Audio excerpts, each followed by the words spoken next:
Hey, kindergartners, it's Mrs. Seals back for our next science lab. We have been talking about what we call natural resources. Hopefully, you remember these are things that come from the earth that we use. We've talked about rocks and soil so far. Today, we've talked about rocks and water so far. Today, we're going to be talking about another natural resource called soil. So, let's start talking about soil. Your target says I can give examples of ways soil is useful.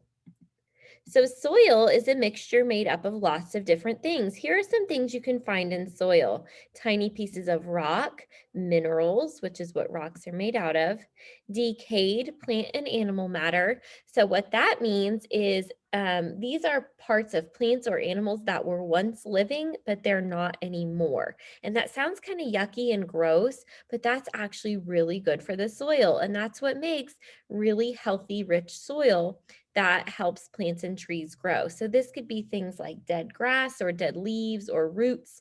It could be dead bugs or worms. Anything like that is what decayed plant and animal matter is. There's also water and air in soil.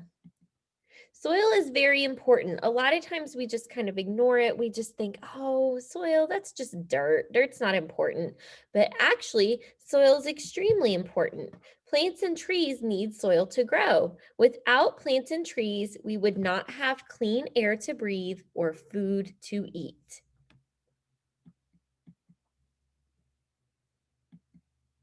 Soil is useful to grow plants and trees. Some insects and worms and animals make their homes in the soil. So without soil, they would not have a safe place to live. There's a worm in the soil.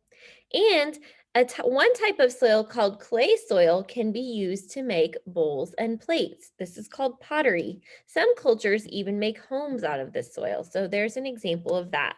So again, a lot of times we just ignore soil and we don't really think about all of not only how important it is, but all the different ways it can be used and why we need it. So today what we're going to do is I have a little sample of soil that I got right out here from the little courtyard area of the school. And we are going to look through it and see what kinds of things we can find in this soil. For those of you that are learning at home, this is something you could do as well. Please make sure you have a parent's permission or supervision before, you go digging holes in their yard. They might not like that too much, but you don't need a lot. I just got like 1 cup full of soil, and we're going to see what types of things we can find in it. If this is something you choose to do at home, I would love to see what you come up with. Feel free to take a picture and send it to me. There is my email address for you. So let's look at my soil that I got here at school. Um, this is a very dark brownish black color, which is good. Dark brownish black color means it has a lot of what we call humus. And humus is that decayed plant and animal matter that we were talking about. And that's what creates very healthy and rich soil. So I have some tweezers here that I'm going to use to just kind of separate out some different things that I see and kind of sort them.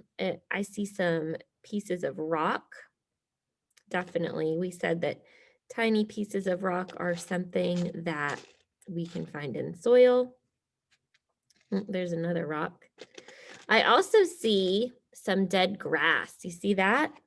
There's that decayed plant matter that we were talking about. Oh, there's an ant. Lots of pieces of grass.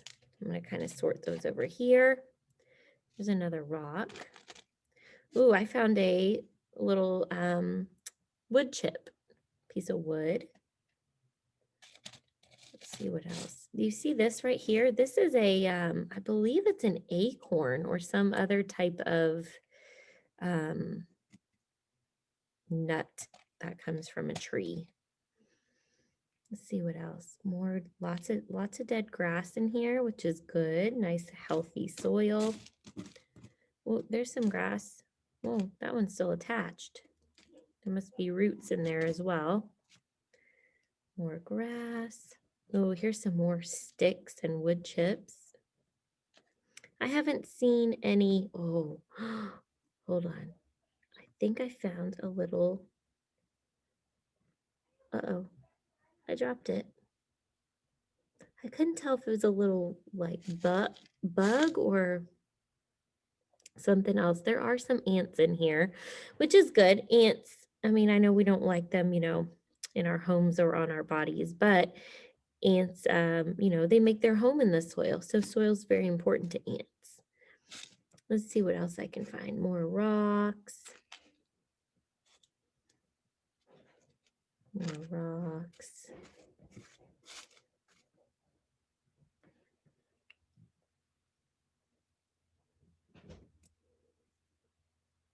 Move that out of the way, that piece of grass. Oh, this is what I found a minute ago that I dropped. I can't tell if this is a bug. Oh, I keep dropping it.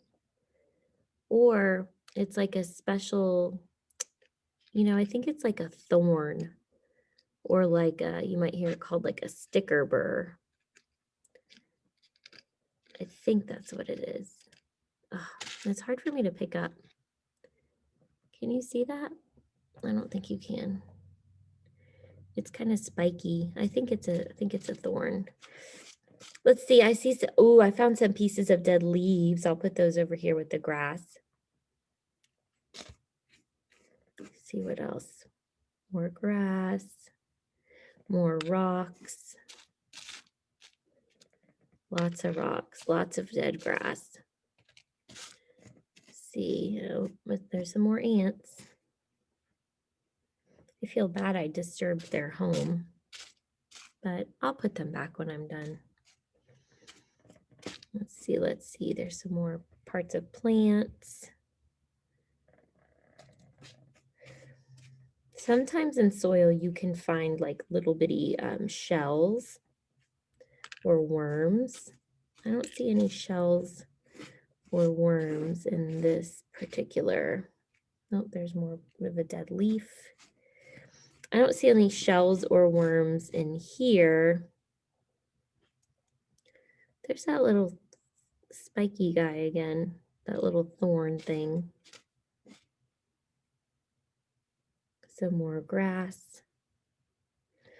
Sometimes you can find seeds in the soil around here too. There's some more rocks.